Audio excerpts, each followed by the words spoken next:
bakal naik ke 12%. Well, rencananya sih di 2025, tapi bagus kok. Harusnya kan kalau pajak tinggi, tapi happy. Kita coba belajar dari Finland. Mereka tuh pajak sampai 52% dari tahun dan nggak pernah turun di bawah 49% dari tahun 1996. Dan Finland adalah negara dengan pajak tertinggi nomor 2 di dunia. Tapi lihat warganya tuh, jadi yang paling jadi bahagia di dunia dari tahun berturut-turut. Loh, kenapa bisa kayak gitu? Karena di sana semua warganya itu percaya bahwa pemerintahannya dan pajak yang mereka bayar itu bakal dibalikin lagi ke fasilitas yang mereka bisa nikmatin. Contohnya ya, kalau mereka ada infrastruktur pendidikan gratis, biaya kesehatan murah, keamanan sampai pengobatan, ekonomi di luar dari itu. Mereka banyak banget loh penghargaannya, pencapaian dari nomor 1, negara paling aman di dunia tahun 2017, paling baik untuk pendidikan individu dan hak warganya paling stabil dari keadaan politik dan pendidikan yang diakui secara internasional. Enaknya kan kalau negara punya banyak uang, balik lagi kebijakan gini harus disertai sama harapan bersama. Kita bakal percaya itu uang balik lagi ke kita atau enggak. Kalian tipe yang setuju nggak PPN naik 1% per 1 Januari di 2025? Mungkin kita bisa jadi kayak Finlandia. Nah, tapi kebijakan pemerintah saat ini tuh belum sepenuhnya menguntungkan masyarakat. Contohnya, meskipun ada upaya untuk meningkatkan kualitas pendidikan, biaya kuliah masih terus meroket.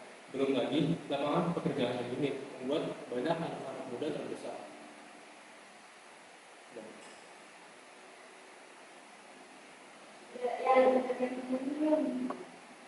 Apaan? PPN naik ke 12% di 2025, duit makin banyak, tapi pendidikan makin berantakan. Harusnya sih kalau pajak naik, ya duitnya makin banyak buat pendidikan kan. Tapi kenyataannya banyak banget sekolah ambruk, guru honorer gajinya masih receh, dan fasilitas pendidikan kayak laboratorium atau perpustakaan tuh seadanya banget.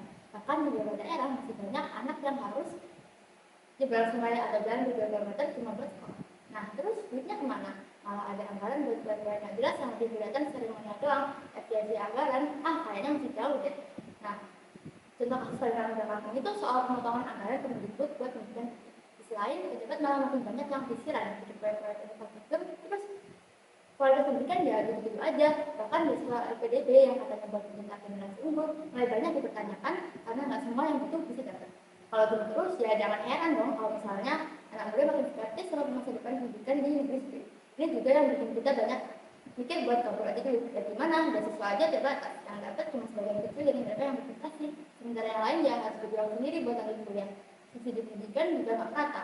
Di kota besar mungkin sih masih mending ya, tapi di daerah terpencil bisa aja mereka nggak kebagian sama sekali. Sementara itu lapangan kerja makin sempit dan fresh graduate makin susah banget buat dapat kerja karena perusahaan itu lebih memilih tenaga kerja yang udah berpengalaman. Pemerintah tuh harusnya nyadar kalau pajak makin tinggi tapi kesejahteraan nggak terasa. Ya wajar dong kalau masyarakat nggak percaya. Kalau emang mau naikin pajak, pasti dulu pendidikannya jadi prioritas sekarang. Kalau enggak ya jangan kaget kalau makin banyak anak muda yang lebih milih dari masa depan di luar negeri daripada bertahan di Indonesia yang makin nggak jelas arahnya. Udah lihat foto ini belum? Ada bapak-bapak pakai baju dinas yang dengar-dengar adalah kades yang lebih milih mundur dari jabatan demi kerja di Jepang. Sebelumnya, foto ini viral pas lagi booming-boomingnya tren hashtag kabur aja dulu. Tren itu lagi disorot karena keadaan Indonesia, terutama pemerintah era Prabowo Gibran yang dianggap nggak baik-baik saja. Nah, ternyata foto itu bukan kades, tapi Kepala Bagian Hukum Sekretariat Daerah Kabupaten Ciamis, Deden Nurhadana. Tapi memang benar adanya kades yang lebih pilih kerja di Jepang, yaitu Dodi Ramdhani. Kepala Desa Sukamulia, Kecamatan Purwodadi, Kabupaten Ciamis. Harusnya dia menjabat 8 tahun, tetapi hampir 6 tahun jadi kades. Dodi Ramdhani lebih pilih kerja di Jepang, yang gajinya juga pasti lebih besar. Disebutkan juga kalau dulunya Dodi Ramdhani juga memang pernah kerja di Jepang.